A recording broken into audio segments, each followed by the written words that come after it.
My name is Carrie McDowell, and I freaking hate traveling. Hate isn't even an accurate term. I think I'd rather clean my nutsack with jalapeno juice and sandpaper than travel. I hate airports. I hate stewardesses. Yes, I know they prefer to be called air hostesses these days, but I think stewardesses is a nicer term. Mostly I hate being away from my dogs. Don't get me wrong, I miss my wife too. But we can talk on the phone, Skype, and socialize. I can't talk to my dogs on the phone.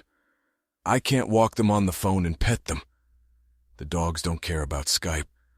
I still don't understand why I let my boss send me on these goddamn business trips. Of course, I'm the dumbass who let him talk me into a more senior position in the company.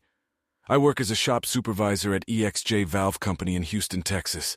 I started out working there as a loader. I worked on any machine they needed.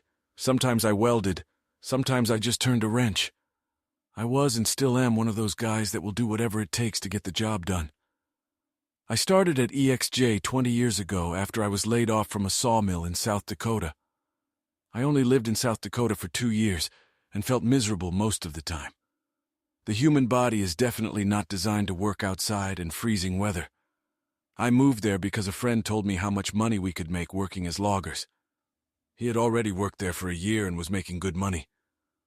Better than we can make at the refineries here, he told me. He never told me that the guy we were going to work for was a crook and didn't have any licenses. I only found out after my crew was arrested for trespassing on national forest land and cutting without a permit. After 3 days in jail, I was released because my public defender proved that I'd only worked for the company for 3 days and had only been in South Dakota for a week. While we were in jail, my buddy, our boss, and half the team fled to Oregon. I got tired of moving, so I got a job in a sawmill. Business was good, but when the timber industry went down, so did the sawmill business. I was looking for another job when I got a call from my best friend, Jay Kramer. Jay and I had grown up together since we lived a block away from each other as kids. All through high school, we rarely saw each other without each other. Jay had warned me about the lumberjack deal, but to his credit, I never got "and I told you so" from him. Jay, as it turned out, was looking for a job at the same time I was, and he told me about the place he had just applied to. He told me they were just starting out and it was a great opportunity to get in on the first floor. Think about it, Skippy. He always called me Skippy because he said it was more manly than Carrie. What could be better for a couple of 25-year-olds? Plants? Hell, those guys are always in danger. They're always getting blown up. They're usually outside in bad weather, and unless you're a chemist, you're not going to make much money. We could work inside and have no chance of getting blown up. I thought about what he told me and decided to apply. 3 weeks later, I returned to Houston and applied for a job at EXJ. I was a little surprised to learn that Jay had taken a management position. Growing up, he was just a badass. We both went to community college. I found it tedious and boring, so I dropped out and went to work. He graduated and got some worthless degree in underwater basket weaving or some other pointless shit. I at least tried to enroll in a business management program, but studying and sitting through class after class was not for me. So I found it ironic that he'd be sitting at a desk and I'd be working in the shop. It was fine with me, though. I was always better at working with my hands than Jay. He was always more of an idea man, and I was the one who made the idea happen. So it's fitting that he barks orders he doesn't understand for me to follow. Even more amusing to me was Lauren Graham, the plant manager and Jay's boss. Lauren was a walking contradiction. He was about 100 pounds overweight, but preached that employees should live a healthy lifestyle. He claimed to have an open-door policy for an office he was never in. Also, he was so grossly overpaid it wasn't funny, but would yell if any department wanted to spend an extra dollar to get a better quality tool. There was even talk that the guys who had to go on business trips were forced to stay at Motel 6. He was also a devout Christian, but was also married to a woman named Pam, who looked like a star. I didn't care about his faith or his fake-looking wife. What bothered me was the fact that this great judge of men allowed Jay to be around his wife any amount of time unsupervised. Jay was an egregious lover. Every year at the company Christmas party, I observed the same scene. Jay spent most of the evening dancing with Pam. Lauren would sooner or later end up at a corner table with his suppliers, and a few of the more obnoxious sycophants. As soon as the booze flowed to Lauren's table, Pam and Jay would disappear. After my 3rd year with the company, I stopped going to parties. It was cheaper to stay home and drink, and I didn't need to dress up. I always found out the next Monday about what I missed from coworkers, and those stories never changed. The year they decided to move the party from the company conference rooms to the banquet room at the Jenkins Hotel, I had to laugh heartily. Lauren was such a crammage, but I heard Pam pushed him for a more lavish setting. Some of us thought she was tired of having fun with Jay in the offices and wanted a proper bed. Jay and I always had a joke that by the time we were 40, we would have entertained every woman in Houston. So you can imagine my surprise when Jay approached me at my 30th birthday party and introduced me to his fiancée, Brandy. Now let me paint you a picture. My height is 6'2", and for most of the last 15 years I have weighed 220 pounds. I didn't exercise until I took my current position. Jay is 5 feet 7 inches and weighs probably 140 pounds. He's small and wiry, but moves like a guy twice his size. I always expected that if Jay ever tied the knot, it would be with a 36-24-36 bombshell hottie with an IQ like a turnip. Brandy is at least 5'10" tall. She can't be called thin, but she can't be considered fat either. She's curvy in all the right places and soft where a woman should be. Not the empty-headed pair of boobs that Jay usually chases after, let alone dates. I couldn't wait for him to get out on the golf course to get the story. As it turned out, I didn't have to go to the golf course to get the story. Brandy told me everything. She and Jay met at a management conference in Baton Rouge. As she told it, she was getting off the elevator when this fake plastic whore Barbie ran into the elevator and quickly closed the door. She was about to shout an insult through the closing door when she was knocked down by this bumbling goon who was chasing Barbie, and all her notes went flying. I laughed as I pictured Jay, athletically built like a cat on polished linoleum, chasing Pam around the hotel while Laura no doubt bragged to the others about what a great guy he was. She told me that this jerk, she pointed to Jay, who had a "who am I" look on his face, helped her gather all her notes and over a cup of coffee put them in order. They had dinner that night and the next. She had an architecture firm in Conroe so they could continue to meet after the conference. I wondered how Pam handled being bypassed for a bigger girl. As I spent more and more time with them, I started to like Brandy. Not in a, hey, I want to shake the shit out of you kind of way, but like loving a sister. In a way, she became the sister I always wanted. My real sister was always a total cunt, so I was excited about the idea of having a sister that I could be around for more than 10 minutes a year. At their wedding, I was the 3rd person to dance with the bride. After he danced with Pam once, I took Jay aside and told him that if he ever hurt Brandy, I would beat the crap out of him in a heartbeat. He replied that I had nothing to worry about. His days of sodomy were over. My days, however, were in full swing. For several years I had fun with anyone who had a pulse. There were weekends when I went to bed with 6 different women. Unfortunately, I also drank too much. Drinking and working was all there was to my life. After 5 years and 3 bouts of binge drinking, everything fell into place. While sowing wild oats, I had one basic rule. I was not to deliberately pursue a married woman. I'm sure 1 or 2 slipped through the cracks, but in general, if I saw even the slightest indication that she was married, I would break off the relationship and run away. I had an epiphany after a lineared, sky-neared song. It was just like the song Give Me 3 Steps. Only the place wasn't jugged. It was Ron's, and her name wasn't Linda Lou. It was Sandra or Mona or some shit. I didn't ask him to give me 3 steps. I took them. What started out as an ordinary Friday night changed my life forever. I was at a bar in Deer Park, dancing with my new acquaintance. I didn't even have time to find out if she was married or not. I knew it was obvious from all indications that she wanted to get laid and she was paying more than enough attention to me. As we were dancing, I saw a guy heading our way. I knew from experience that when a guy walks through the door and heads straight for a dancing couple, he doesn't tend to cut in. I saw the gun on his belt before he pulled it out. I said to the girl, "I think your husband is unhappy." And her eyes widened and her jaw dropped. She turned to face him, but he was looking right at me. She started to say something to him and he pushed her aside and pounced on me. He was distracted enough that he wasn't ready for my preemptive strike. I saw him fall to the floor and headed for the side exit. Once in the parking lot, I dashed to the front of the building and jumped into my truck. As I pulled out of the parking lot, a loud squeak sounded over the squeal of tires. It was followed by another.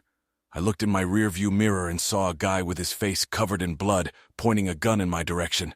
I saw the muzzle flash and heard another gunshot. I swirled into the first right lane I could find and drove aimlessly through residential streets for about an hour. After making sure I wasn't being followed, I pulled into a gas station and got out of my car to survey the damage. There were 2 distinctive bullet holes on the rear door of my car. When I discovered that a third bullet had ricocheted off the cab just below the driver's side window, I was shocked. It was at least an hour before I could drive home. That's when I realized my days of one-night-stand entertainment were over. Call it God, fate, or a scientific word I can't pronounce, but it changed my worldview. I realized that guys are territorial as hell, and up until that point, I had been damn lucky. I swore to myself that I would never work in a bar again. I wasn't sure I'd ever see the insides of a hockey tank again. A little over 12 hours later, I found myself in unfamiliar territory. For the first time since I can remember, I was home on a Saturday night. I had a crappy little TV with a rabbit ear antenna because I never watched TV. To dispel the boredom, I drank myself into oblivion. The next day I went out and bought a TV and a VCR, and then splurged and bought a DVD player and some movies. Monday morning I called and hooked up to a satellite connection. The next weekend went much more smoothly. For the next few years, I didn't go out on weekends. When guys at work asked about my weekend conquests, I only added to the legend. No one seemed to notice that there were fewer and fewer details in my stories. I told them I'd been to bars they definitely wouldn't go to. A couple of times on my birthday, I went out for a quiet dinner with Jay and Brandy, but the rest of the time I stayed home and became a movie buff. One afternoon, I was discussing movies with a guy and overheard the other guy say that he didn't understand how I found the time to watch movies. After that, I started to pay lip service to all the movies I watched. My life changed again 5 years ago. I had a buddy in high school named Terry Jarvis. Terry moved away right before our senior year, and I didn't hear from him until about 3 years after I gave up the bar lifestyle. Terry was the only one who knew I wasn't out every night. He stopped by my house one Friday night and caught me at home. After that, he would drop by my place from time to time for a beer or two. Terry never took much interest in Jay. I think it had something to do with Jay entertaining his cousin, but I never found out for sure. One night after 12 bottles, I told him about my life-changing night and why I wasn't partying anymore. He said he understood completely and advised me to see a counselor. I told him I totally understood and told him to back off. It was enough that he knew about my problem, but there was no way I was going to let some totally screwed-up stranger listen to my story. One Saturday night, Terry came over for a beer and invited me to his little sister Renee's birthday party. Renee was turning 30 years old. She had been married for 6 years to some guy from Missouri, but they divorced shortly after her 28th birthday. He turned out to be a big enough asshole to serve at her birthday party. As I was told, when the bailiff knocked on the door and asked for Renee, she thought it was a stripper for her party. Terry told me that they just stopped getting along and he decided to divorce her. I thought it was funny that he didn't threaten me with retaliation if I tried to get into her underwear. I arrived at the party and was immediately stunned. I expected loud-mouthed drunks, giggling pot enthusiasts, and half-dressed harlots, and what I got was grandparents and kebabs. Terry had a huge backyard, but only a small part of it was used. Somehow I found myself involved in a conversation with Terry's grandfather and father about the state of the oil business. Terry's father was a truck driver, and his grandfather was a roughneck until an accident on an offshore rig disabled him. He, like many former roughnecks, thought the guys on the rigs had it too easy now. He was just starting to rant about the sorry state of professional soccer when I excused myself to go get a beer or hang myself, whichever opportunity presented itself first. As I approached the fridge, Terry caught me and said, "Don't worry. After Grandma and Daddy leave, I'll have younger people coming over." "Oh, but I so love hearing about how all men today are woozes," I told him, and we laughed. "Your grandfather never let me down. Did you tell your sister you're throwing a party for her?" He looked a little embarrassed that she hadn't shown up yet. I think she spent the day in Galveston at the beach. She should be here before too long. I grabbed my beer and went back to listening to the new rant. I thought about the last time I'd seen Renee.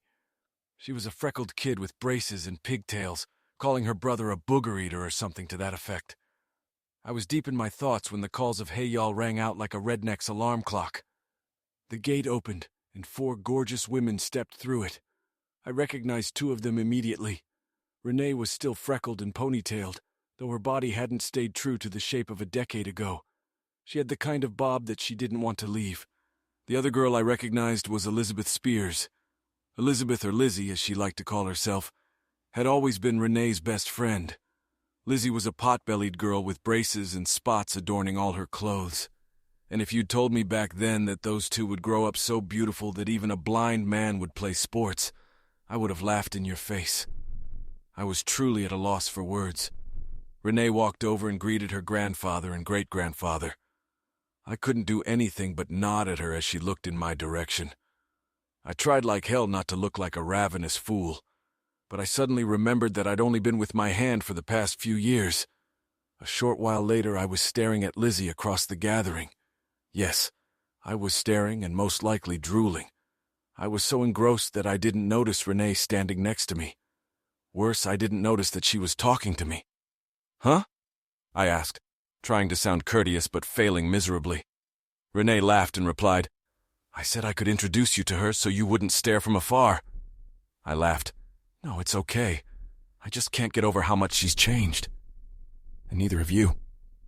I still remember you trying to embarrass my brother and I when we were on your parents' terrace with the Froder twins. Yeah, I could never get your attention back then. Hell, even now I'm having a day and you're staring at Lizzie." I was taken aback. My attention? Since when did she want my attention? I struggled to find the right words when she let me off the hook. "I don't blame you, she's hot. Actually, so are you, yeah? I'm glad you think so. My boyfriend thinks so too. He's a lucky guy," I said with a slight tinge of jealousy. "Where did you meet, Mr. Lucky? Mr. Lucky, are we just a little jealous?" She looked at me cheerfully. "You shouldn't be. You're a dozen years younger than me and the sister of a close friend of mine. Just don't tell me I'm your brother's best friend. If you wanted me, Carrie, you wouldn't stare at me like that. Even the frogs in the grass can see where you're looking. It's okay. She's young, and more importantly, she's lonely and looking." "Who says I'm looking?" I asked her. "Terry told me about you. Come on, Carrie. You've never been the type to hide in a hole. He invited you here to find a good woman. You found her, and all you do is stare at her. Staring at who?" I turned to see who it was that asked and looked into Elizabeth Spears' arctic blue eyes. I turned to look at Renee. She had one of those "I got you" good smirks on her face. I was stunned and my brain was working at 100 miles a second trying to think of what to say. I knew I must look like a total pervert. Thankfully, Renee relented and said, "Some pretty girl who was standing over there."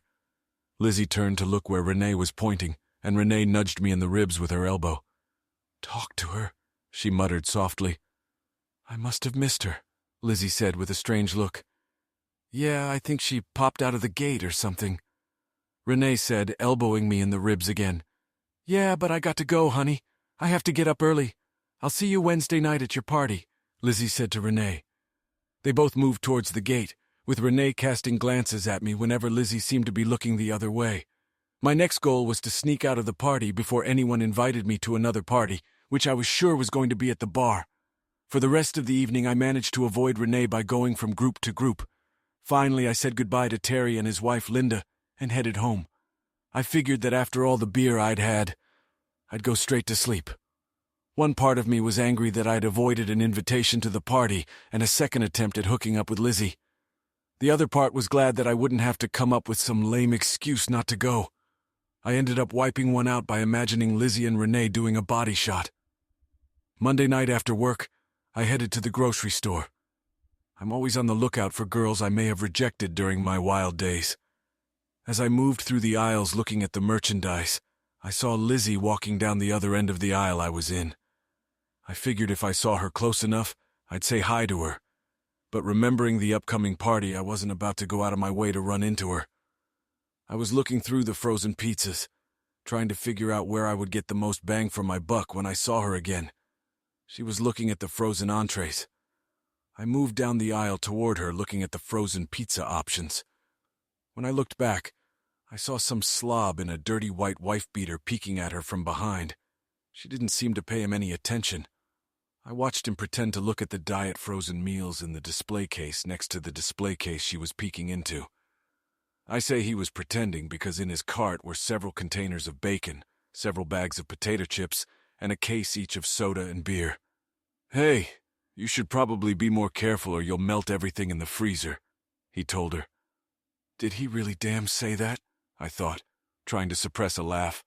Without wasting a second, she walked over to me and asked, "You don't like it when people leave the shit they don't need in the wrong section of the store?"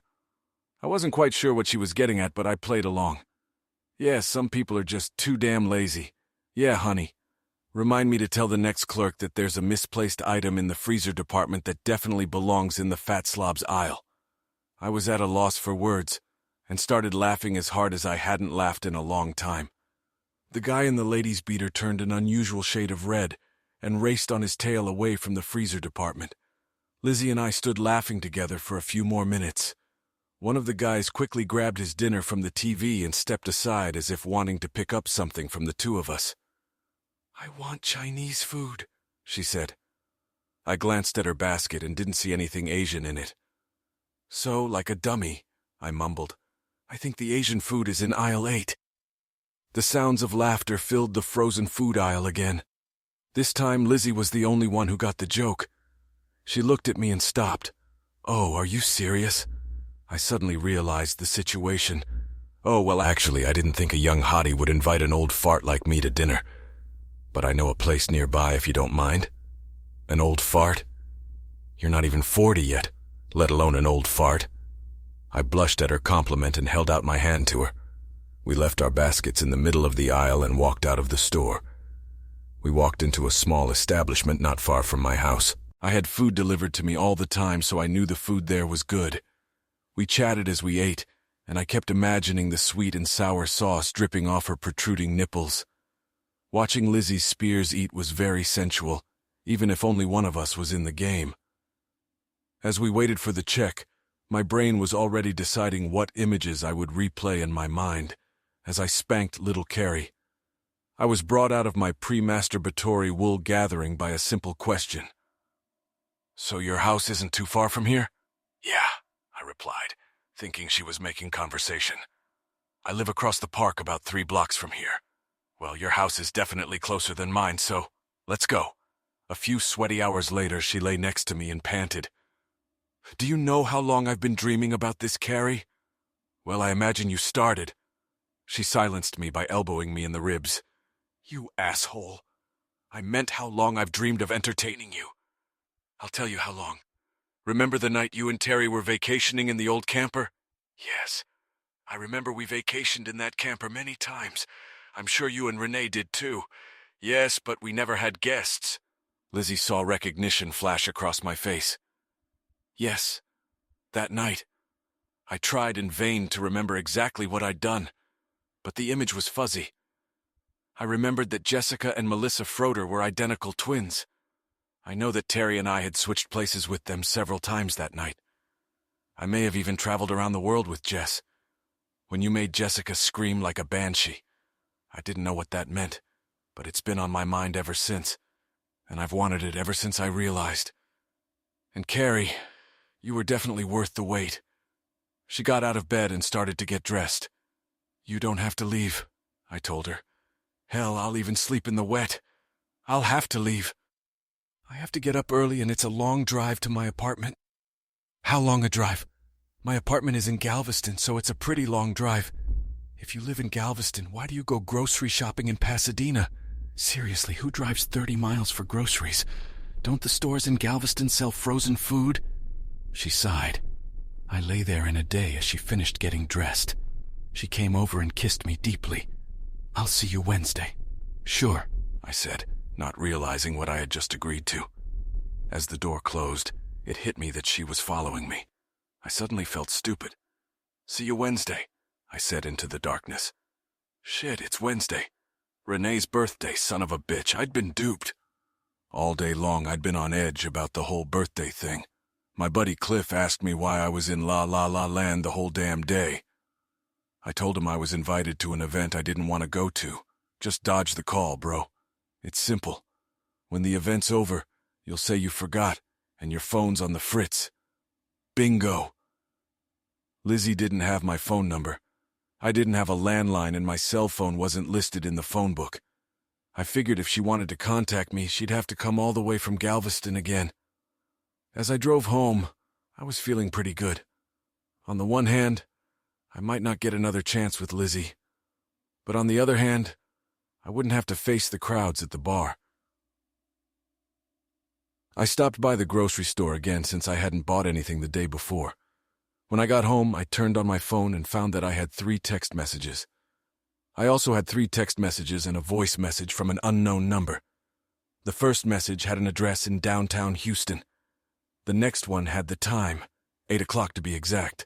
The third message read, "Thanks for last night." How the hell did she get my number? I asked the empty room. I suddenly realized who the number belonged to. I dialed my voicemail and was greeted by Lizzie's pleasant voice. "Hi, handsome.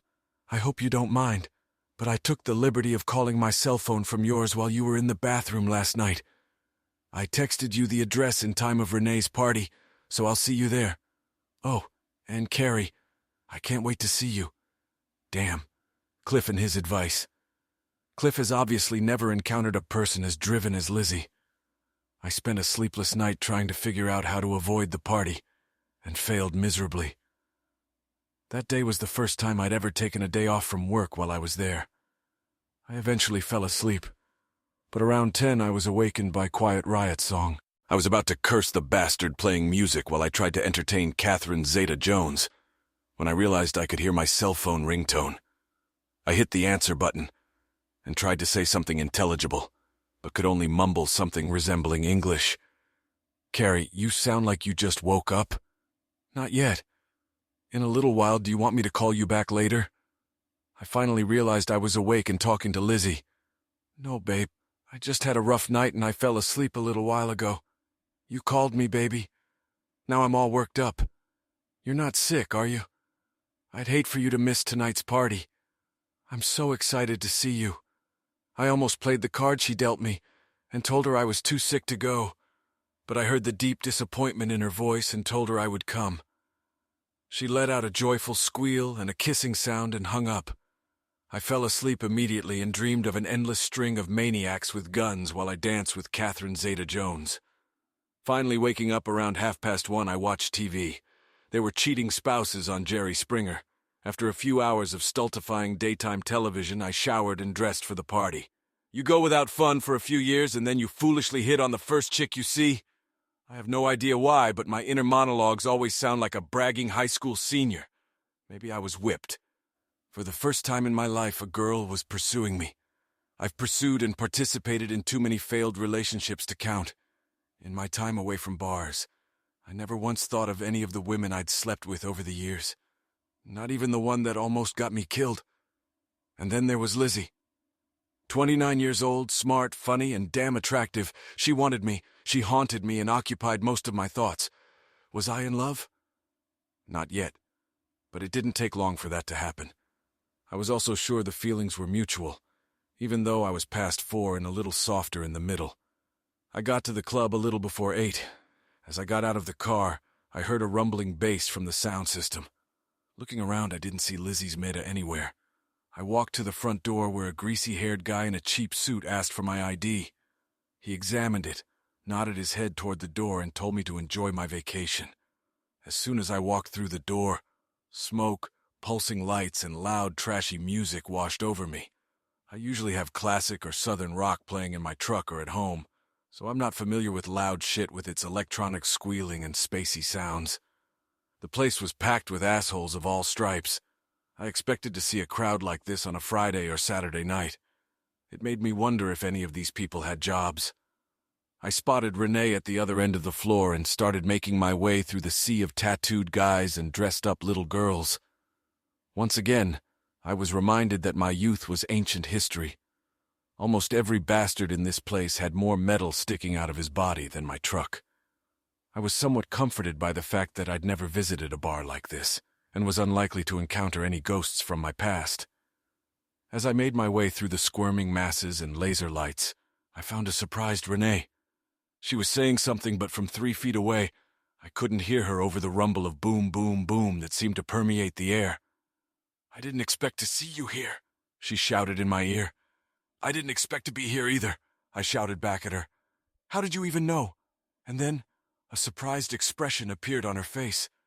"Lizzie told you so, The expression on my face must have confirmed her thoughts. I couldn't read the expression on her face, but she paused about to say something. I noticed her attention was on me and turned to see what had caught her attention. I was at a loss for words. I saw Lizzie walking through the parted crowd. It seemed like every jock in the place was trying to talk to her as she walked by. A couple guys who approached her only got a dirty look. I can't blame them for pouncing on her. She was definitely the epitome of beauty.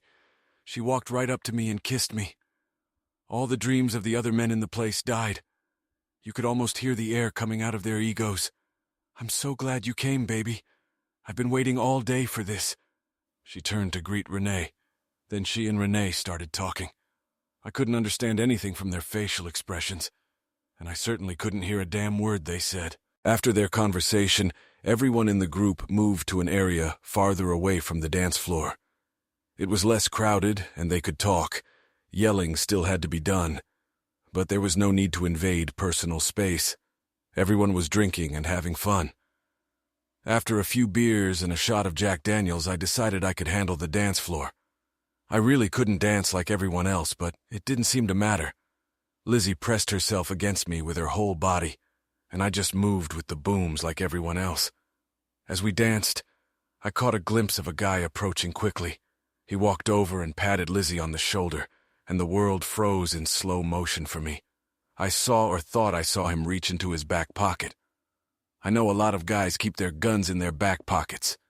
So when the voice in my head yelled, "Run, Twitter, pace-aided, tweet," I obeyed. Before I realized I had reacted, I was out the side door and in my truck. I was breaking traffic laws left and right trying to get out of the neighborhood. I kept hearing a strange sound. It was a rapid buzzing followed by a zinging sound. I mentally counted how many times I heard it. 8 times. The guy must have had a semi-automatic to fire 8 bullets at me. I drove a few blocks away and then got on the freeway. I was already flying down the freeway when the sounds came again. Shit, he's chasing me. I didn't know who this guy was who had the audacity to shoot at me on a busy freeway, but I knew there was little I could do to stop him. Then the shooting stopped as suddenly as it had started. By my count, there were 16 holes in my truck. Call the goddamn pigs. Yes, the police would stop him. I reached for my cell phone and was about to dial 911 when I noticed I had 2 missed calls.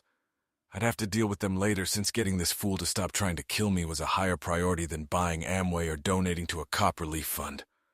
Although a cop on the line begging for money would be better than no cop at all. I was about to hit the 9 button when the phone rang. It was an incoming call from an unfamiliar number. I pressed the talk button and shouted, "I'll call you back.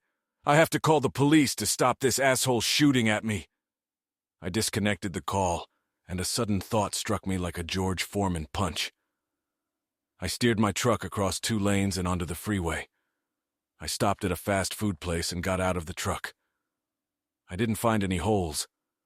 I sat back down and sat there, shivering. The buzzing of the phone brought me back to reality. I answered it to hear a distraught Lizzie. "Renee said you got shot." "What the hell, baby? Are you okay? Where are you?" "Yeah, I'm fine. It was just a false alarm. I'm on my way home. I'll talk to you later." I got out and started the car. I must have sat with the car running too long because an employee came out of the restaurant to see if I needed help. I assured him I was fine and drove back to the feeder and then down the highway toward home. A half hour later, I made it home. I slipped out of my clothes and put on some comfortable shorts. I grabbed my bottle of Jack and sat down on the couch. I turned on the TV for noise. I didn't watch it. I just wanted to not feel completely alone when I was drunk to the point of unconsciousness. I felt stupid and humiliated. How could I mistake the buzzing of a cell phone for the thumping of bullets? How could I look Lizzie in the eye again? I wondered if I should go get a bottle of Jack. I weighed all the options and decided that Jack would be enough for me, mainly because all the liquor stores were already closed. I was drunk, but not yet passed out, when someone started banging on my door. My first fear was that someone had called the police because I was acting crazy. I walked to the door ready to come up with any excuse the police would buy into. When I opened the door, I saw not Johnny Law, but Lizzie, who still looked awesome in her red dress. I opened my mouth to apologize when she jumped into my arms and hugged me tightly. I couldn't get a word out as she apologized over and over again. I told her she had nothing to apologize for. She was ashamed of herself for pushing me to go to the bar after I'd gone through the trauma. She told me that Renee had told her what had happened to me, and that the group that had gathered at Renee's party had agreed that I had PTSD. Renee's boyfriend is a therapist, she said. He works with a lot of guys who came back from Iraq and helps them deal with PTSD. He's agreed to talk to you tonight when you have some free time. Here's his card. She held out the business card to me, but my eyes were too cloudy to read it. I wish I'd known about this sooner, Lizzie continued. I could have been more attentive and helped you avoid a panic attack. She pressed up against me and kissed me. I think this part of the evening is coming sooner than I had planned, she said. The next day, we both excused ourselves from work. When she left the next night after dinner, we agreed to meet on Saturday. Soon we started meeting every Saturday. 3 weeks later, we were spending Friday and Monday nights with each other. We spent the entire Memorial Day weekend naked and sweaty.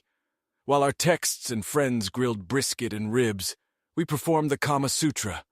4th of July weekend, we got dressed up and spent the day at Jay's house. Lizzie and Brandy got along great, and Jay was finally happy that I was dating the same woman. Brandy even remarked that she was glad I was settling down. I was impressed that Jay managed not to let it show. Maybe I wasn't the only one who had changed. The rest of the summer we spent more and more time with Jay and Brandy, either at my house or Jay's. We traveled to Galveston a few times.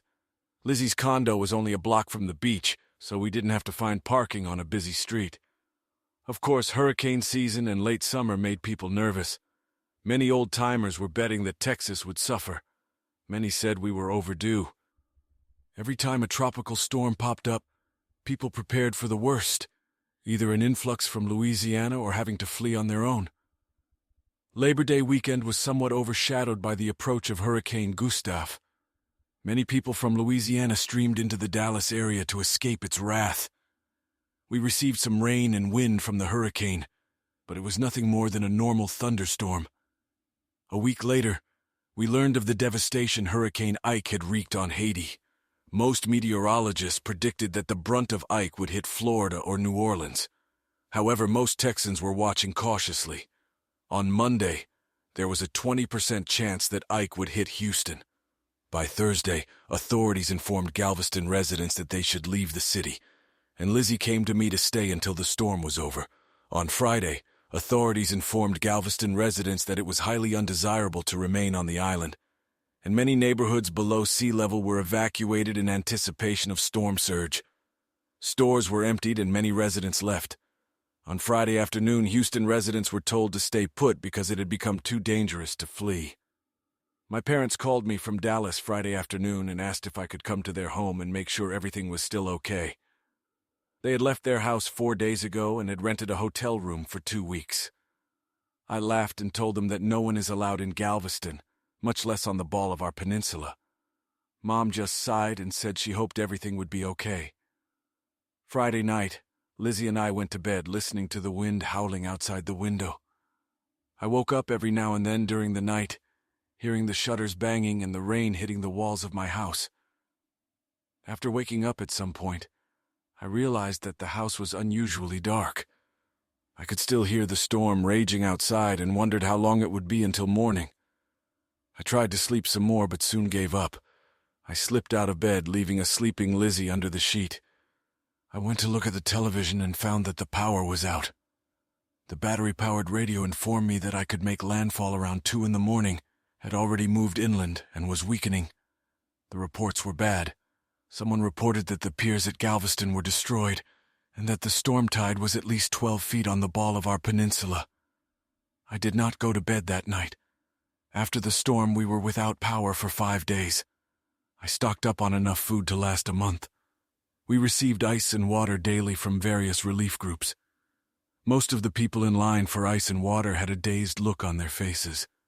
A few days after Ike passed, Lizzie and I tried to drive to her house to see what was left, but we returned back by the authorities saying the highway was impassable. It was another 4 days before we could get to Galveston, but by then, we had already seen the news reports and aerial shots of the devastation. We also heard about the missing people from Port Bolivar. They had rescued over 100 people, and were known to have left over 100 more calling for help when the Coast Guard suspended flights.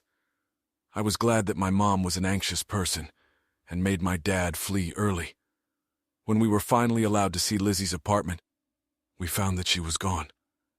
In its place was a huge pile of rubble, and the keel of an overturned yacht protruded from where her living room had been. Lizzie's office was no better. She worked in a boarded-up building overlooking the seafront. It was painted bright yellow with green trim and white accents. It fit in well with the overall motif of local businesses. Old-fashioned shingles communicated the name of the establishment. Now the cheery yellow facade was gone. All that remained was the front entrance plaza, which was tiled toward the street. I hugged Lizzie as she mourned her losses. Among the wreckage of her apartment, we found nothing that could be salvaged. I was glad she'd figured out to move all of her irreplaceable belongings to my house. While searching for her boss to determine a plan of action going forward, we found out he was one of hundreds of missing persons. His body was found 2 weeks later in the ship channel, still in the pajamas he went to bed in that night. My parents' house on the Bolivar Peninsula was also wiped out. When I was finally able to get to their property, all I could see were the supports. I took a few pictures and drove back home. I looked around and tried to make sense of it all. It was only a month ago that I was there. Mr. and Mrs. Garrett were painting their house a serene blue. Mr. Preston was cleaning his car, and Mrs. Preston and their youngest daughter were tending to the flower beds. The new people who lived directly across the street were taking measurements and planning the landscaping. Now, as I looked around, all I saw were fallen trees, empty lots, and washouts. More than 100 people were reported missing, and I hoped that no one I knew was among them. Life went on as usual. Mom and Dad had heard from their neighbors, and they were all safe. They were all homeless and waiting for FEMA to stop stalling. Lizzie decided not to try to get help from FEMA when I suggested she move in with me. The move was not difficult. All of her possessions were already at my house. She was able to buy the rest of the necessities with the money she received from her renter's insurance. She quickly found a job near the Johnson Space Center, and my job went south as we had to deliver spare parts to damaged refineries. By Halloween, our lives were back to normal. I proposed to Lizzie on New Year's Eve at Jay and Brandy's party in front of everyone. She said yes, and we set a wedding date for June. We got married the first weekend of June on the beach in Galveston. It looked strange without the piers, but some of the buildings were being restored and life was quite normal. Shortly after we returned from our honeymoon cruise, I came across an offer on a house for sale in Seabrook. The house had been damaged in the hurricane and was selling for pennies. After touring the house with a contractor friend, I bought it and spent every spare minute over the next few months renovating it. We moved in at the end of August and settled in nicely. We were able to cut 30 minutes off the commute for Lizzie and add 5 minutes for me. All was well and fine until 2 years ago when Jake called me into his office. "Carrie, why are you still working on the floor?" he asked as I walked into his office. "Because Lauren just won't let me have his job," I replied with a smart me look. "Seriously, haven't you ever thought about trying to move up in the company? Jay, you know me. The only reason you and I are in contact is because of our history. Management doesn't like me." He then zeroed in on me. "Carrie, I'm going up another notch. I'll be just below Lauren, and all floor managers will report to me. I want you to take one of the new floor manager positions." Why do I get the feeling that a big member is about to enter the conversation? This position requires more traveling.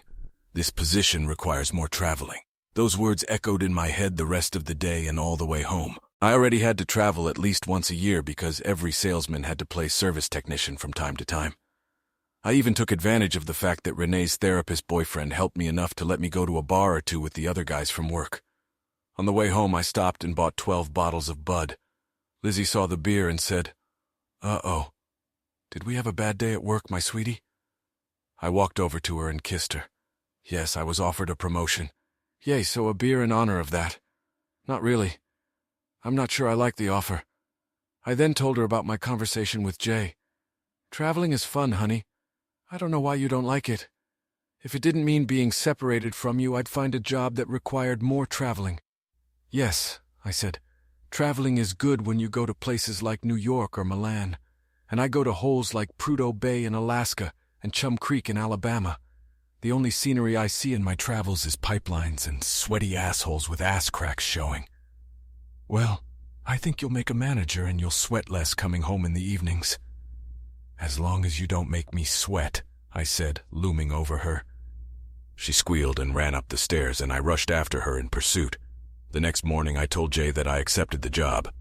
To this day, I regret agreeing.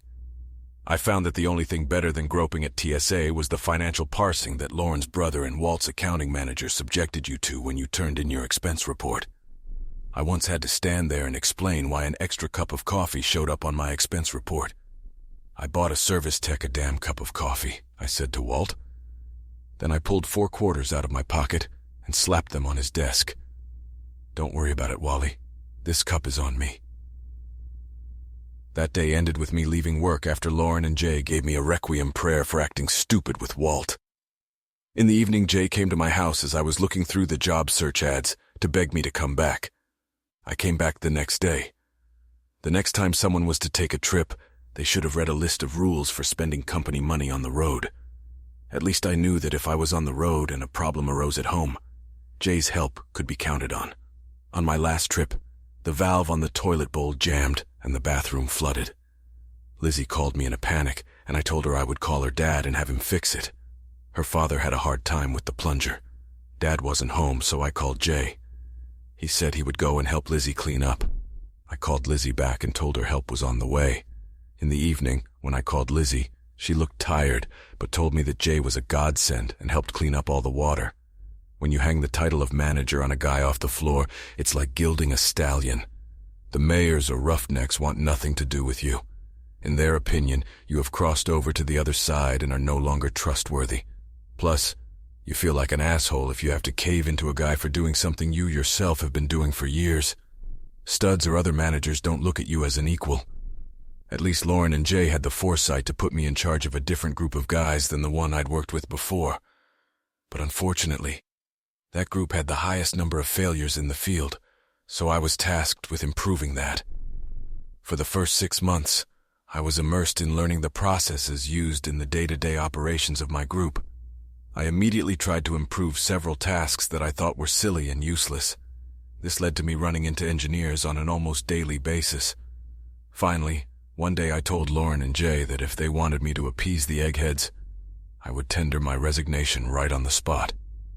I knew that design engineers didn't like people poking holes in their processes, but most of them didn't know much about how things were done in the workplace.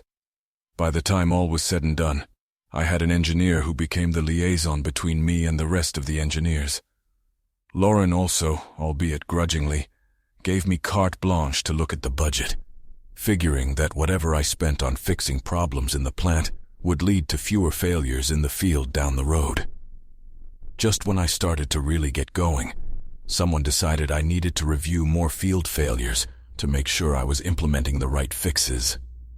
Over the past year and a half, I've been sent out of town at least once a month, and sometimes twice. But this trip really pissed me off. Jay always smirked when he gave me orders for business trips. I think he just enjoys being able to inconvenience me. This time was different. Since Hurricane Ike hit in 2008, we've been fortunate enough to avoid storms with a big name. It was scary a couple times, but nothing that caused people to evacuate. But for some reason, people were on edge after tropical depression. 147 formed 2 days earlier, in almost the same place where Ike formed in 2008. It moved slowly, but meteorologists kept a close eye on it. A few days later, Tropical Depression 147 grew into Hurricane Kate. I told Jay I wasn't happy to be sent back on the road so soon. It had been 3 days away from home when I was uncomfortable. He countered that the Kate was still in the South Atlantic and probably wouldn't make it big, and if it did, it wouldn't make it to Haiti by the time I got back. "You'd better have hired a replacement for me by the time I get back," I said, snatching the itinerary out of his hands.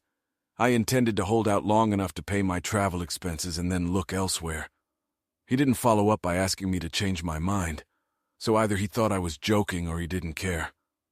When I landed in Fairbanks 2 days later, Hurricane Kate was already bearing down on Haiti. I smiled at the thought that Jay might have to travel there to help our staff repair the damage. I knew it wouldn't be me. I had already gotten a job offer from EXJ's biggest competitor. It would take longer to commute to work, but at least I would get paid more and not have to drive. I had already worked with the foreman in Fairbanks several times. He seemed surprised that EXJ was sending someone again. "I don't know why you guys are here. You guys have all seen these failures before," he told me. "I don't know either. I just looked at their kit 3 weeks ago.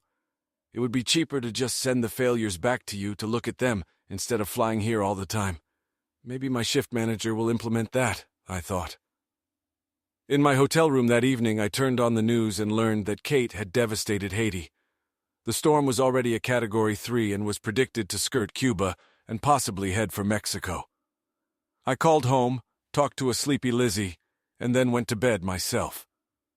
The morning news was a little disappointing. Kate had changed course during the night and was predicted to crash into Cuba.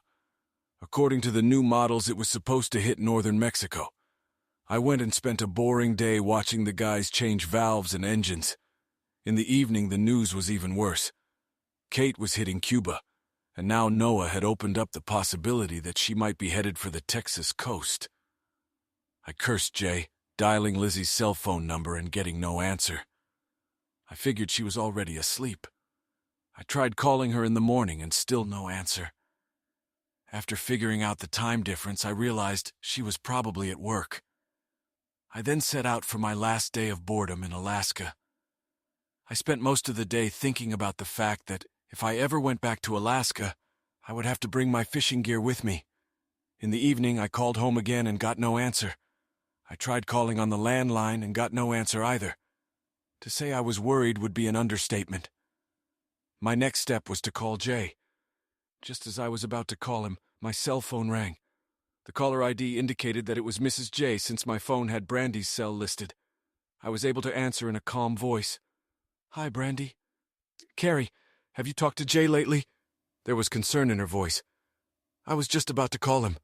I've been trying to reach him for the past 2 days, but I haven't gotten an answer. And Susie said he didn't show up for work today, and an alarm bell rang in the back of my head.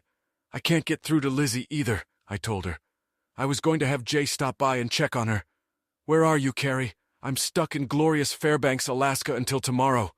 Wait, you said Susie told you that Jay didn't show up for work. So does that mean he's not home? I don't know. I'm in Baltimore right now and I'm supposed to be here until Friday. But because Kate might hit Houston, my boss assigned me to Denver tomorrow to wait out the storm." "Denver? Why don't you fly home?" "He said the airports are threatening to close. He wants me away from the East Coast in case the hurricane heads that way. He figured Denver would be safer than anywhere else." An icy chill ran down my spine at the thought of not being able to get home. I couldn't reach Lizzie, and Brandy couldn't find Jay. For a brief second, I wondered if Jay and Lizzie were together. But I immediately put the thought out of my mind. Lizzie and I had a great marriage and an amazing life. "I have to fly out of here in the morning," I told Brandy. "I'll call you as soon as I hear anything, assuming I make it home, of course." "Good luck, Carrie, and thanks." We said love you to each other and said goodbye. I turned on the Weather Channel and watched as a gorgeous reporter was doing her report from the amusement center on the pier in Galveston. She reported that evacuations were underway as a precaution, but were not yet mandatory. I took a nap between 8 and 11 o'clock.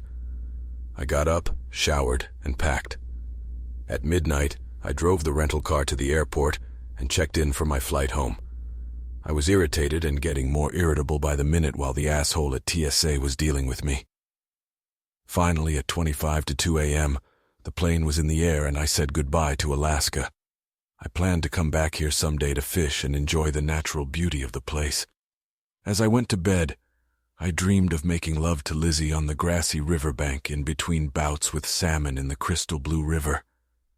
My dreams of salmon were broken by the ringing of cabin bells, followed by the ringing voice of our intrepid captain. Friends, we're approaching Seattle. Local time is 5:45. The weather is calm and cool, 68 degrees, and the sky is clear. He thanked us for choosing their brand and wished us a good time in Seattle. I hoped that my stay in Seattle would not last longer than the 3-hour stopover required by my itinerary. A quick check with the gate agent assured me that all flights to Houston were currently on schedule, but she advised me to keep my eyes open as the weather was rapidly deteriorating. I went to the airport lounge and had a coffee laced with Irish whiskey. No one seems to give a damn at the airport if you're chugging alcohol before most people are even out of bed. I had 3 hours to kill time, so I figured the lounge was the most appropriate place. I usually like to sit at the gate and watch the action on the tarmac, but today I wanted to sit and watch TV. One of the TVs was showing a meteorologist who was being pummeled by the wind and driving rain, and he was shouting into a microphone that he could see destruction all around him. A few minutes later it appeared that he was in Florida. During the night, Kate had struck the Keys in Cuba Islands. I tried calling both Lizzie and Jay, but neither line was answered. I called Jay's office and told him to call me SHFP as soon as absolutely humanly possible. I even called Lauren's office and left him the same message. Lauren called a half-hour later and said they were closing the plant in the afternoon until the storm passed. He also said Jay hadn't called once in the last 2 days and was facing disciplinary action. Even managers aren't immune to the no-call, no-show rule, he said. Figuring I had about 45 minutes left, I paid the bill and headed for the gate. The status board for Flight 7706 to Houston still said it was on schedule. It seemed like it took forever before we were called to board. I breathed a sigh of relief as we were pushed back off the runway and the captain started the engines. I had flown out of Seattle many times over the past year, and I don't think I had ever seen the sun shine there. The city looked very peaceful in the early morning sun. I dozed off again, but woke up about an hour into the flight out of Houston. We hit turbulence, which was not unusual for this leg of the flight. As we approached Bush Intercontinental Airport, I noticed heavy northbound traffic. As far as I could see, the southbound lanes were fairly clear. I knew that in the event of a massive evacuation, even the southbound lanes would be diverted to the north. This was decided after so many had gotten out of Ike's impact with such difficulty. As we exited the plane, we were told that all passengers heading to Galveston needed to contact the authorities beforehand. As I walked to baggage claim, I heard stories of people getting into fights over tickets for northbound flights. Several airlines were preparing to suspend operations due to empty return flights. I packed my bag and headed to the transportation level to catch a shuttle to the parking lot. Lauren refused to pay for us to park in decent parking lots, so I always demanded about half of what I paid for parking. This time I decided I was going to demand the full amount. What could he do? Fire me? I called Lizzie and Jay again and got no answer. I called Brandy and left a voicemail saying I was back in Houston and would get back to them soon. I picked up my truck and was soon speeding down the freeway. The traffic was not as heavy as usual, and even less as I pulled onto the highway heading south. As I pulled onto the street leading to Seabrook, I was stopped by a police officer. He asked if I lived in the neighborhood. I pulled out my ID and showed him.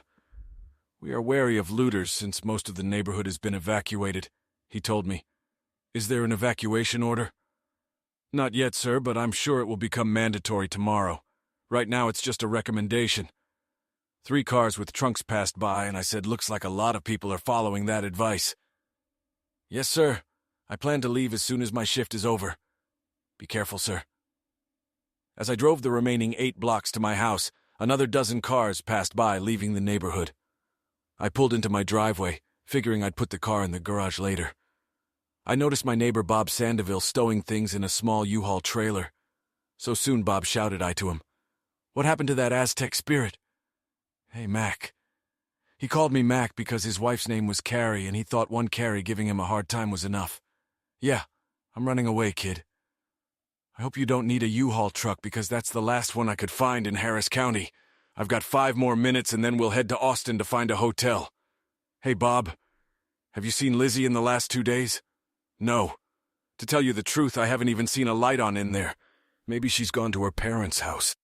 Damn me, why didn't I think of that? It's called max rectal cranial inversion. Never heard of it, Bob. It comes from not pulling your head out of your ass. Bastard. Bob was always catching me on shit like this. I was just about to say something when Carrie and their little daughter Michelle came out of the house. Hi there, me and Mini-Me. I addressed the ladies. Your silly Mac, the 7-year-old girl in pigtails, said, giving me one of her 1,000,000-megawatt smiles. Hi, me, Carrie said. We called each other Me. Have a safe trip, guys, and I'll see you in a week or so, I said to Bob and Carrie. You too, Mac, Bob said. Are you going to go to your great daddy's cabin? That's my plan. But first, I've got to track down my beautiful half. Good luck and take care of yourself, Mac. I waved them off as Carrie and Michelle climbed into their Blazer, and Bob went back to make sure the house was locked. I chided myself for never bringing up Lizzie's parents.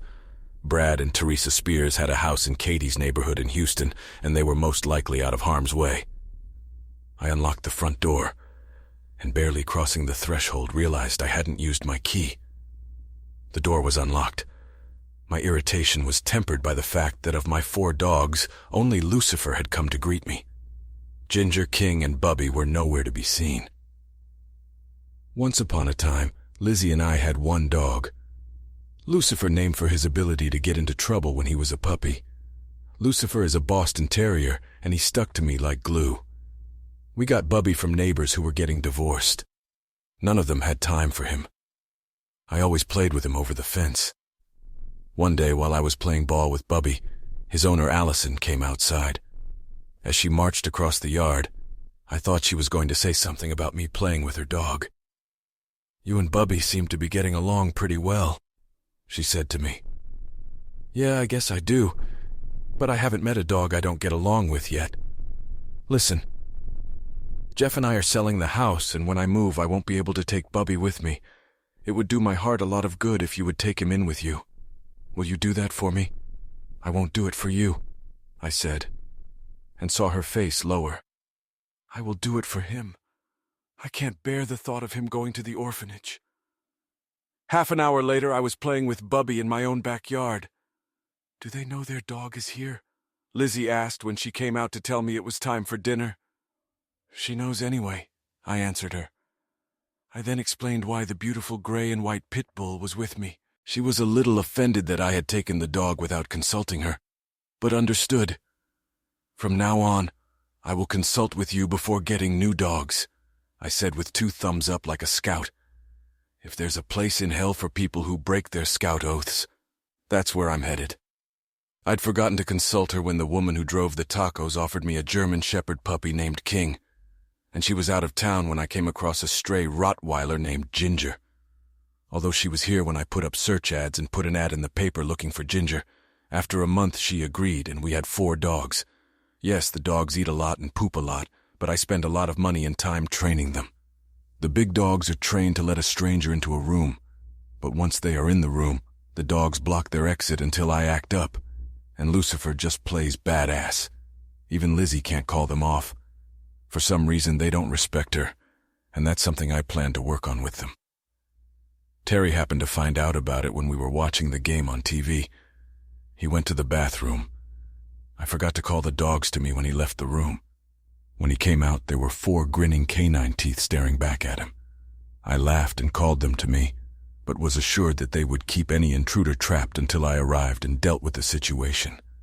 As I knelt down to pick up Lucifer and greet Daddy the way he likes to, licking my nose 3 times and then nuzzling my chin, I noticed Lizzie's robe lying in the middle of the foyer. Before I could get alert, a howl came from the top of the stairs. Looking up, I saw Bubby at the top of the stairs. I was about to call him to me when I heard Lizzie calling for me. Terry, can you call the dogs off? They locked me in the guest room. I almost did, but something stopped me and I went up the stairs. Just as I got up the stairs, I heard the door close. Stepping out into the hallway, I found King and Ginger staring at the guest room door. I knew the dogs would never stop Lizzie from leaving, so something was wrong. As I approached the door, King Wind, I scratched his head and then petted Ginger and Bubby. "Why is the door closed, Lizzie?" "Dogs scare me." Came from the other side, and then I heard something else. I heard a whisper. "Open the door, Lizzie." She didn't answer, and I heard another whisper. "Honey, the dogs have had me trapped in here for 3 days now. Why don't you take them out for a walk so I can get out?" The dogs didn't really listen to her, but they never treated her like an intruder. They knew she was with me. I instantly became furious because the only thing I could conclude was that someone who didn't belong here was in there with her. Without warning, I kicked the door with all my might. The door flew inward and splinters from the jamb flew through the air. Luckily for Lizzie, she was standing far enough to the side that the door didn't hit her. My best friend was less fortunate. The door hit Jay in the face and knocked him back 3 steps. I flew into a rage and lunged at Jay. He didn't stand a chance because of the door hitting him, and I followed. I turned around and saw Lizzie holding a heavy lamp as if she wanted to hit me with it. When I lowered my eyes, I saw Bubby wedged between us and bare his teeth. King and Ginger had just entered the room with their tails up. Lizzie's face filled with pure fear, and she dropped the lamp, and that's when I fully realized the situation. "I have things to do," I said as evenly as possible. "I'll get to you in a little while. Carrie, things aren't what they seem, baby. Just let me explain. Not what it seems. It looks to me like an open and closed case. Just stay the hell where you are." I considered slapping Jay upside the head, but I wanted to keep him sane in the future. As I left the room, I patted King on the shoulder and said, "Security. I didn't know the last time the dogs had eaten, but I figured I'd make it up to them."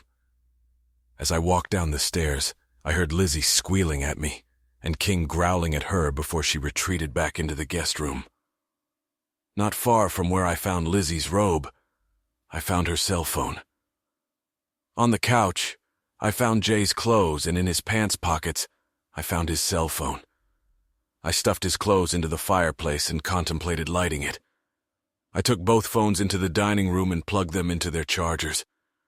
Walking out to the garage, I called Brandy. "Carrie, did you get to Houston okay?" "Yeah, I'm here. I know where Jay is, and he'll be in touch with you soon." "Thank God he's alive," she said. "I bet you won't be so grateful after a while," I thought.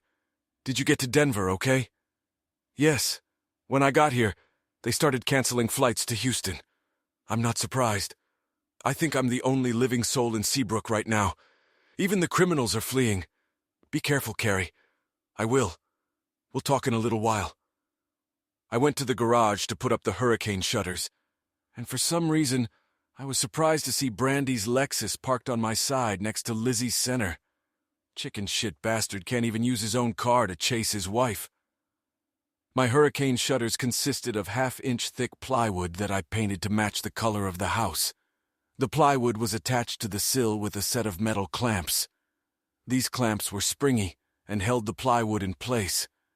Even if the wind managed to somehow get under the wood, they allowed the shutter to simply be pushed back into place. It took longer to move the ladder and get to each window than it did to install each shutter. Taking them down was just as easy. Clamping one of the clamps, you pushed one side of the shutter, pulled the other, and unscrewed the shutter. This could only be done from the outside. After an hour, all the shutters were secured in place on all the windows. While I was installing the shutters on the guest room window, Lizzie tried to open the window to talk to me or push me down the stairs, but since she was standing over me with a lamp, I couldn't be sure. I had one set of shutter locks left to nail the front door shut, but for this set, I had a different plan. I made my way to the kitchen and found a package of steaks in the refrigerator. I guess that he and Jay were planning to eat steak to replenish their energy after all the work they had been doing. I cooked the whole steak and made myself a cob of corn and a baked potato. While my steak was resting, I cut the rest of the steaks into chunks and put them on 4 bone china plates that Grandma Lizzie had given us as a wedding gift.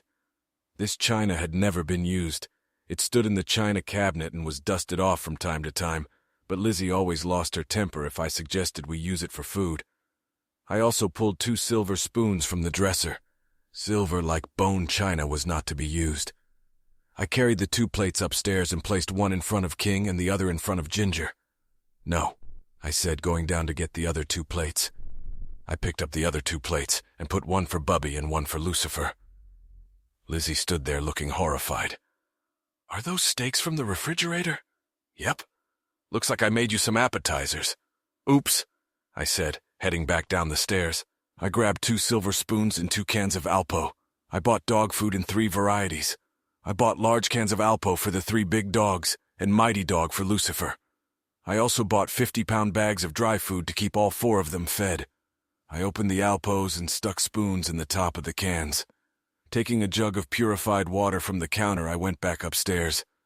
The 4 dogs were standing in front of 4 plates filled with steaks, staring at me intently. Lizzie was sitting on the bed, wrapped up in a curtain she had pulled down from the window. She was rubbing a spot on her arm. I couldn't see any blood, so I figured she'd gotten a warning from the dog. I was glad we didn't keep any clothes in the guest room. The dogs kept Lizzie and Jay out of the room, and they couldn't try to hide what they were doing. Her eyes widened when she saw the silver in the cans of dog food. I set the cans on the floor along with the water. "I thought you bastards would be hungry, so I brought you some food. Eat up because we're having a come-to-Jesus' meeting after dinner. You can't be serious. I deserve better than this Carrie guy." "Really? You deserve better? Screw you. I deserve a wife and a best friend I can trust. Maybe someday I'll find them. Look, Carrie, I know that I left the room as she began to sob. I looked at the 4 sets of eyes looking at me and said one word. "Ciao." I turned on the TV to the Weather Channel. Some guy in a raincoat was talking about the devastation Kate had wrought in the Keys in North Cuba. They were showing a satellite image of a big white donut in the center of the bay. The colored cone on the next slide claimed that with a 90% probability it would hit the Texas coast. Residents of New Orleans fled north, as did residents of the southern neighborhood surrounding Houston. Before I finished eating, I pulled Jay's cell phone out of the dinette and turned it on. I watched him mimic the upside-down letter J 1,000,000 times to unlock the phone. I saw 3 phone conversations between him and Lizzie the day I flew out. I looked through his messages and found nothing. I did find 4 pictures of Lizzie saved in his photo gallery. I wanted to throw his phone against the wall with all the force I was capable of, but I decided I still needed it. I then turned on Lizzie's phone and found nothing in the call or text message directory. So she erases her phone and he only erases his texts. I looked through her photo gallery. There were no new pictures there. I took a perverse pleasure in watching her phone shatter into hundreds of shards as I hurled it against the stone insert of the fireplace. I finished eating and tossed the plate like a frisbee into the glass front of Lizzie's closet. There was a deafening explosion in the quiet house. What the hell was that? Shattered Lizzie from the guest room. She repeated it 3 more times before she realized I wasn't answering. I picked up Jay's phone again and looked through his messages. I saw Skype and realized what I was going to do. I called Brandy from my phone and asked if she had Skype. She replied that she did because she and Jay Skype a lot when she has to travel. "Carrie, you sound weird. What's going on? Just get ready to Skype. I'll call you in a little while." I rushed to the phone and dialed the Skype number. Jay's username popped up right away and the passwords were childishly simple. I only had to type in pee-pee poo-poo and finally boogers before I was online. The phone rang, and then Brandy's puzzled face appeared on the screen. "Carrie, why do you have Jay's phone?" "Let Jay explain, honey," I said as I walked up the stairs. The dogs were still licking their plates when I got to the door. "Oh, Jay, someone wants to talk to you," I said, turning my phone so that the front camera captured Jay's predicament. Jay and Lizzie were sitting on the bed eating an Alpo and not looking too happy. "Jay, what the hell is going on? Why are you in there? Why are you bleeding? Did you get mugged or something?" "Liz." There was a pause as realization came over her. "You a whore chasing a bastard?" "Baby, I can explain," he said. A mangled lip prevented him from speaking. "Screw you. I don't want to see your cheating ass anymore," Brandy said, breaking into sobs. I backed out of the bedroom and retreated to my bedroom. "Brandy, I need you to listen to me for a minute," I told her. "Why did they do that?" "Why?" she sobbed. "I don't know, but before I run away tomorrow morning, I will. Can you calm down and we can question them now?" I have help, so they're a captive audience. I slipped Jay's phone into my shirt pocket and grabbed a chair, which I took to the guest room. Jay stood up abruptly and Bubby growled. Jay quickly sat down. I positioned the chair so I was facing the two bastards, pulled out my phone and pointed it at Jay. "No, Carrie," Brandy said from the phone. "Turn the phone so I can look at you." "I don't want to see those two." I turned the phone around and started. "So, Jay, how long have you been entertaining my wife?" He didn't answer anything. Lizzie was the first to open up. "It started when you were out of town and your toilet broke. You called Jay and asked him to come over and help me. While we were cleaning up, it just sort of happened all by itself." "I understand. You were cleaning wet tiles, slipped and accidentally cheated on me. Did I get that right?" "No, it just happened. I felt like shit for weeks. I was so afraid you'd find out somehow. I was embarrassed and excited at the same time. Jay was telling me what a pleasure it is to have fun with someone you're not married to." "Really?" Brandy asked from the phone. "Did you know that this is the third time he's had that pleasure? Did you know that each time he begged me to come back? What's more, he begged me never to tell you, Carrie, you great piece of shit." I yelled at Jay. "Do you realize how many fights I've been in over the years because you got a high from taking someone else's girl? Did I tell you that after I kicked Jerry May's ass to get him off your back? Jerry and his 5 buddies jumped me at the fair dance that year." Jay hung his head and Lizzie looked amazed. I had never shared that part of my past with her. I was pretty sure Jay had never told Brandy about it. I caught the look in Brandy's eyes that told me the same thing. "Point me at Lizzie," Brandy ordered. I turned the phone around as she asked, "Bitch, you're lucky I'm not around. You have one of the most expensive men on the planet and you're entertaining him with my garbage man husband? Carrie might forgive you." She paused and I saw a twinkle in Lizzie's eyes. "But if I ever see you again, it'll be too soon. Jay, we're done. Turn me off, Carrie. I'll call you." I did as she asked. Lizzie cried again. And then something hit me. Just as I was about to say this, Brandy called me on Jay's phone. "Sorry, Carrie. I just couldn't look at his ass anymore. By the way, you did a great job on his face. You called just in time to hear another revelation," I said to Brandy. I looked at the couple on the bed. "So you promoted me just to get me out of town more often?" "No. The promotion was legitimate. Lauren appointed you to the position a long time ago. It just took us a while to finalize the logistics. Did you come here and entertain Lizzie every time I left town?" Lizzie replied, "No. This is the 4th time we've done this, and you've been out of town a few times. So you've entertained my best friend 5 times, and I haven't guessed a thing." "4 times," Jay said, embarrassed. "After the first time, it was only when both you and Brandy were out of town. So I said, trying not to give away my frustration and anger, 'How many times have I had to leave for some faraway hole so you could come here and entertain my wife? 2 of your last 3 trips have been unnecessary.' Even Lauren started to get mad, but I told him you were the one asking for those trips." He paused and looked at me in the eye like he'd done so many times before. He usually kissed my ass to keep me from quitting my job. "Listen, it was just sex. Nothing more, and I'm sorry as hell." "I don't know how I can shut your weaselly ass up," I yelled. "If Brandy hadn't been on the phone, a projectile would have flown into his face. You're goddamn dead to me. As far as I'm concerned, you two can entertain each other with your fists until the end of time. I'm done with both of you." I told Brandy I'd call her in a few minutes and hung up. I carried the chair out of the room and looked around. "You two can sleep here. I'm dead tired and ready for bed. Can't we at least get some clothes? Wine, Jay. You've done fine without it, so I guess a few hours won't hurt." Lizzie lifted her head to say something, but I glared at her. I pulled on the broken door, but it wouldn't budge, so I used the storm bolt and front door locks to seal the room. I didn't hear any protests, but Lizzie asked, "Is that really necessary? Is it really necessary? Obviously, I can't trust you two, and my dogs need a rest. The 2 of us will discuss it in the morning." I went to my bedroom and just collapsed on the bed. Soon all 4 dogs were snuggled up next to me.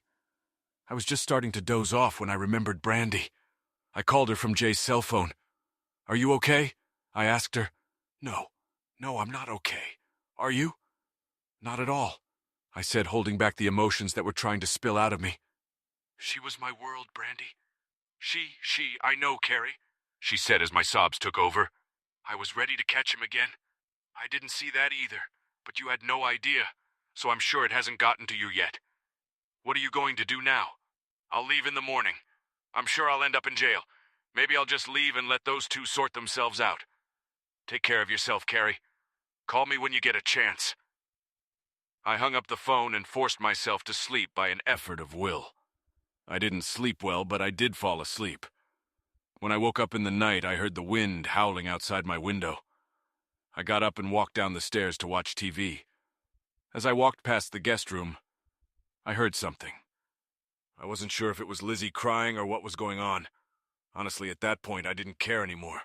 It didn't matter. I was done with both of them. I guess that when it came time to get a divorce, Brandy and I could be witnesses for each other to file for adultery. Maybe a deal could be struck that would keep my ass out of jail. I switched the TV and the local news program was showing a peaceful sunny day. From the voiceover, it was talking about Denver and wildfires were raging in Colorado. It seemed like every time I saw the news about Colorado, either some idiot was shooting people or there was a major forest fire. Then they showed a scene on the beach. The waves were ferocious, and you could see boats being tossed around. The voiceover said the footage was taken in Pensacola, Florida, and the waves were caused by cheating. Treason, thought I. The woman on TV said T.S. Lizzie was raging on the Gulf Coast. T.S., of course, stands for typical horror. Everybody knows that. They showed a picture of my wife. They said she was bent on destroying men. The guy with the pointer was named Jay. It was just sex, but look who's stupid, he said. When a picture of me in a stupid Alaskan fur coat appeared on the screen, the look on my face was just stupid. They walked back into the studio to a laughing pair of presenters. Her colleague squealed and said, "Can you believe this knucklehead didn't know? I think the next time he goes out of town, I'm going to go and entertain her." This set off another fit of laughter. Just as the presenters were doubling over while holding their bellies, Lizzie appeared on the screen. "Hey, baby, I just want you to know it was just sex." The long O sound continued. I realized the sound was coming from the TV. I fell asleep on the couch with Lucifer curled up in my lap. Ginger and King lay on either side of me and Bubby nestled in the soft chair. I blinked my eyes and saw the emergency alert symbol on the TV screen. The warning at the bottom said that a mandatory evacuation had been declared in some areas. I watched as the list scrolled alphabetically. I saw Kima and NASA on the list and realized Seabrook would be there. I switched to the Weather Channel and saw that Kate was 50 miles off the coast and traveling almost the same path as Ike. They predicted that Kate would make landfall in 4 hours. I realized that I had to act if I wanted to get out alive. I quickly loaded the emergency supplies into my truck along with dog food. I grabbed a duffel bag and folded a large amount of my clothes into it and threw them into the truck. I loaded Lucifer into his doghouse and put it in the truck. We kept $5,000 in cash in a wall safe in case we had to flee, and I left $100 in there. Then I went upstairs to deal with the crooks. They were both asleep. Lizzie was lying on the bed. Jay was asleep at the foot of the bed covered with a blanket. I knelt down and started shaking Lizzie to wake her up. "Lizzie, listen. They've ordered us to evacuate. You and those goddamn psychos are going to have to get your shit together and get out of Dodge." "Dodge? Where am I supposed to go?" "Please, Carrie, I promise I'll never have fun with anyone else ever again. Please let us stay together." I giggled. "Not exactly what you have to ask. Damn it, Carrie, I love you. I need you." "Well, hell, you should have thought about that before you divorced that asshole. It's over between us. I can't even look at you anymore." "Well, isn't that great? First mistake I make and Mr. Righteous can't handle it. Look, babe, it was just not better than what we got, but it was good. I'm no more righteous than the other guy," I said, trying to keep my tone even. "But I know what it means to leave everyone behind. Do you love me? You have a hell of a weird way of showing it." I saw the wheels turning. I didn't know what she was going to say next. Jay muttered something and sat up. "Carrie, look, I'm sorry as hell," Jay cut in. "Screw you both. I'm out of here. Good luck. I'll see you when Kate passes." I turned toward the door. "I can't believe you're leaving me because of a little indiscretion." "Boo, boo, boo. I've done it to him a few times. Did it hurt you? Did you even notice, for crying out loud? No. The only problem is that you hurt your little male ego. You're twice the man Jay Carey is. Act accordingly. Screw you, I yelled. You know damn well that if you walked in here and saw me having fun with someone else, you'd shit yourself in Technicolor. And you, I said, pointing at Jay, how would you react if you walked in and found me having fun with Brandy? Hey, you want Brandy? Go ahead. Once you get her, you'll understand why I few. Before you could finish his statement, my fist came crashing down on his head. He flopped backwards and scrambled into a corner. Oh, macho man, you're a big tough guy. You hit a defenseless man just because he said something bad about you. You love her. Admitted asshole, you love her, but you own me. You've probably already entertained her, Lizzie yelled. Lizzie, you don't even know what the hell you're talking about. You have no idea what love is. I'm leaving now. I suggest you assholes do the same. You should take me. I'm your wife. We'll work this out. No, we won't. My wife wouldn't have fun with a classless piece of shit like him. You're just another whore who's been through my life. It's over between us. Here, I've dealt with it. He doesn't mean anything, baby.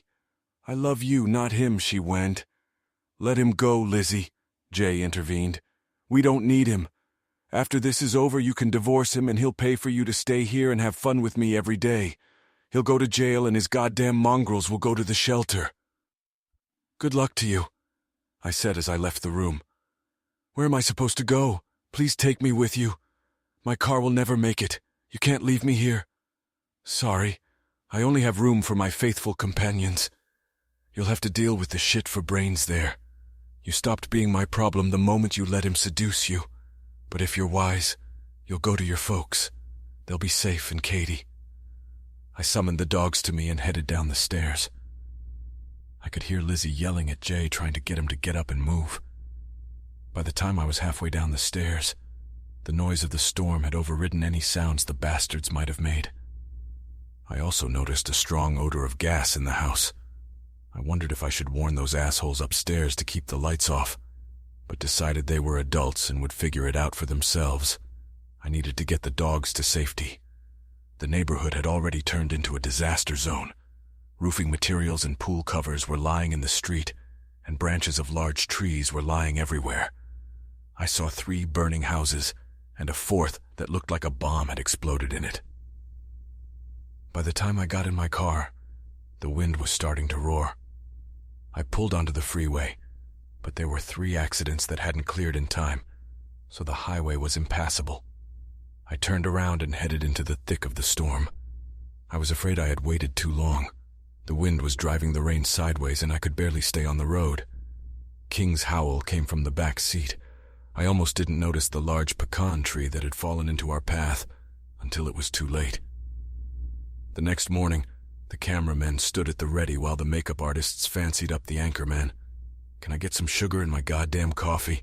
He asked a girl with a sad face. She ran out of the set to fulfill his request. I can't believe my grandmother's tree survived the hurricane, the blonde presenter said to no one in particular. My orange trees got all messed up, the anchor said. All that debris around is sure to keep the Mexicans from... He was interrupted by a voice from the booth. Okay, we're live at 10:09, the voice interrupted, and the operator held up 5 fingers and started the countdown. I haven't even gotten to Good Morning Dallas. I'm Rob Valentine, and with me, as always, is the lovely Caroline Jennings. It was windy last night, Rob. Yes, Caroline.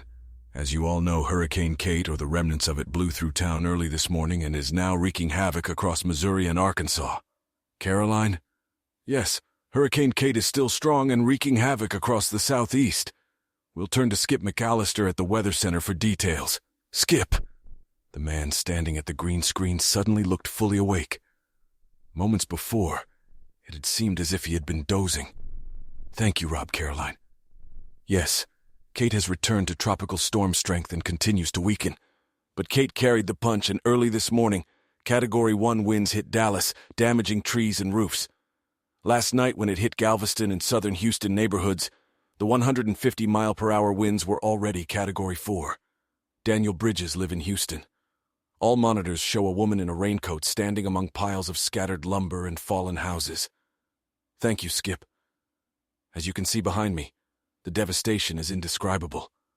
Many neighborhoods the authorities won't let anyone into right now. The camera showed a burned-out neighborhood from the helicopter. We know of at least 4 neighborhoods like the one you see that were destroyed by fire before wind or storm surge even had a chance. Authorities believe they were natural gas explosions, either because of the storm or because people didn't take care to turn off the gas before fleeing the storm. So far, I've been told that only 110 people are reported missing. But authorities will know more when survivors start showing up. Right now, people are scattered everywhere. In the studio, Caroline had time to stop checking her face in the mirror when the camera aimed at her turned on. "This is so sad. We are praying for the people of Houston today." Rob looked up and said, "More news. 3 weeks after Kate's death. Poor man." Renee didn't need to ask who Linda meant. Carrie McDowell stood over the plaque that would adorn Lizzie's final resting place, even though Lizzie's body had not yet been found. "Didn't they bury Jay yesterday?" Renee's father asked.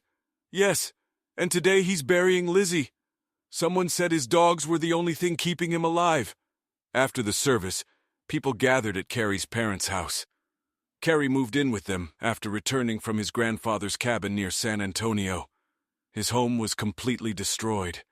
A gas explosion had destroyed the house and neighboring homes before the storm surge flooded the neighborhood. Renee found Carrie sitting on the back porch looking up at the sky. It was overcast and threatening rain. "If you need someone, I'll be right here for you," she told him. He looked at her and gave her a half smile. "Thank you, Renee. You've been more than wonderful. You know, I should be like that. My brother is too afraid of making mistakes with people. He knows you're hurting and he can't help it. I know he loves me too." Carrie took a deep breath and looked at Renee. "She cheated on me, you know? I found out just before I got back to Houston." "Oh, Carrie, are you sure?" "I'm sure. She sent the pictures to my cell phone." "How does that prove she cheated?" "Most guys like that kind of thing. Not when she calls you by another guy's name and mentions that her husband won't be back for 3 days. Oh, Carrie, I'm so sorry," she said, starting to cry. "So you know who?" "Yes. His funeral was yesterday." "Jay?"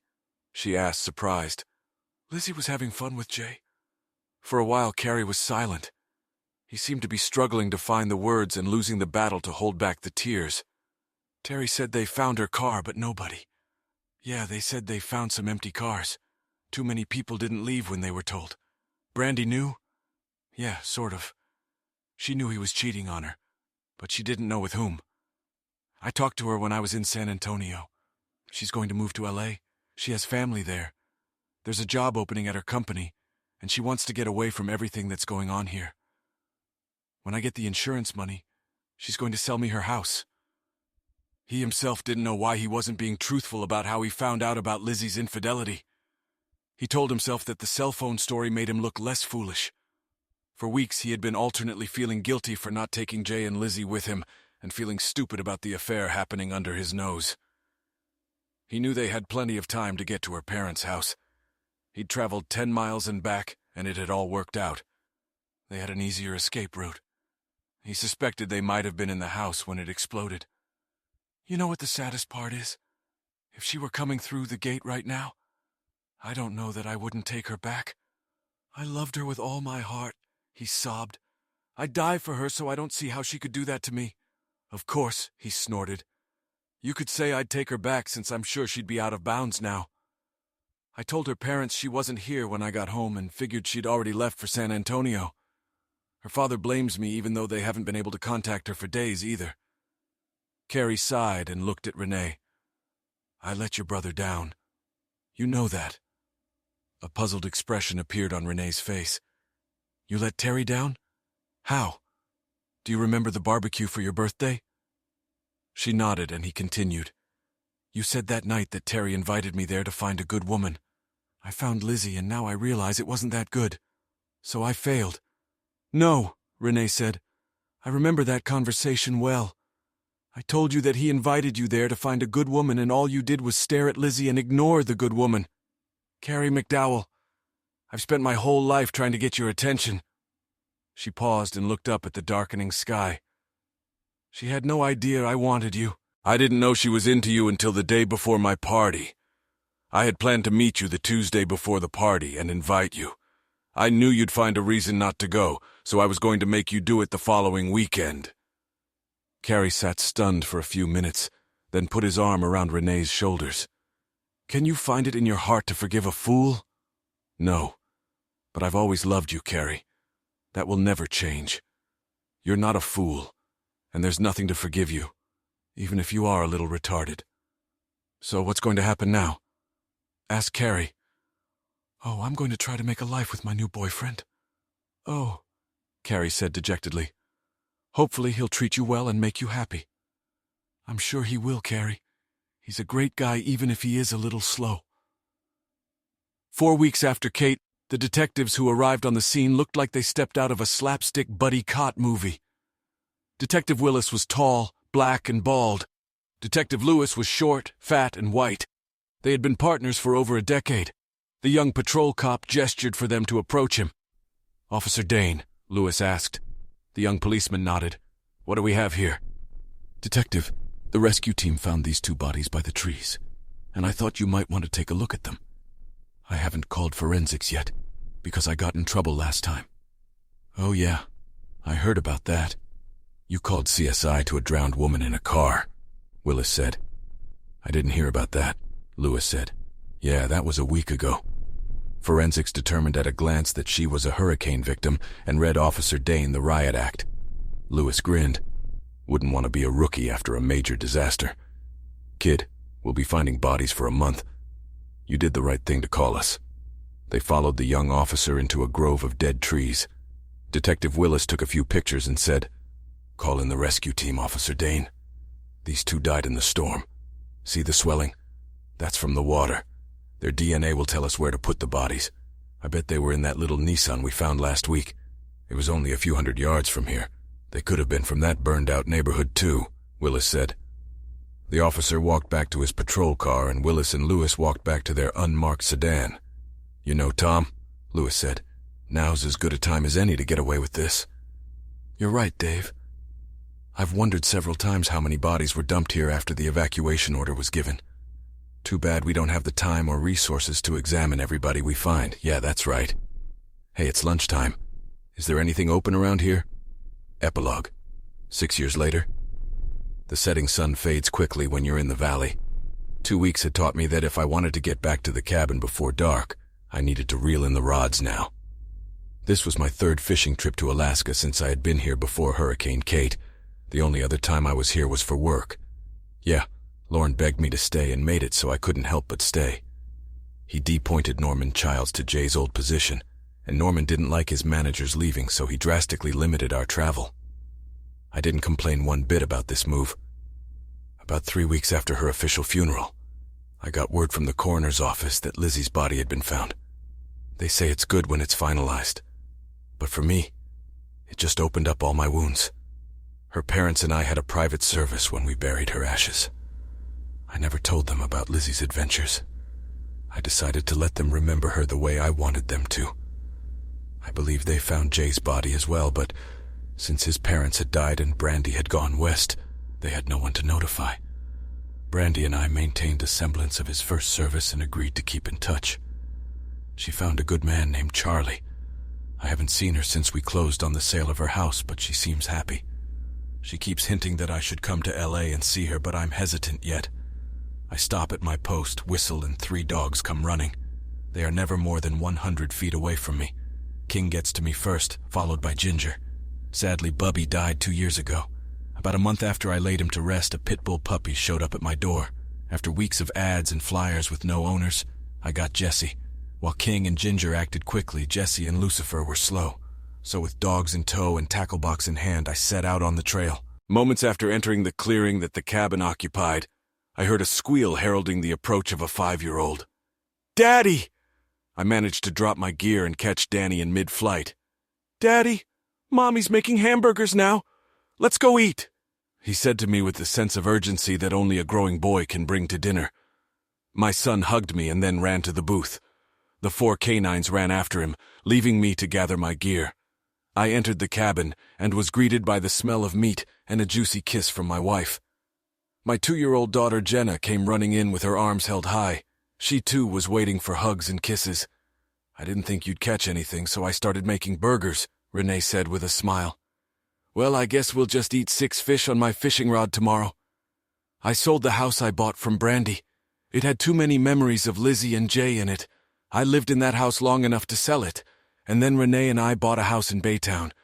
The house had weathered 2 major storms, so I didn't have much to worry about. Lizzie and I never got around to having kids, and Renee never found the right guy. We decided that after my son or daughter was born, if Renee wanted to, we would not have any more children. Shortly after giving birth, I would have a vasectomy. We finally had the happy family we both dreamed of, albeit with the delay caused by someone not having a baby in time. Thanks for watching. I hope you enjoyed it. So subscribe to my channel and watch the next video.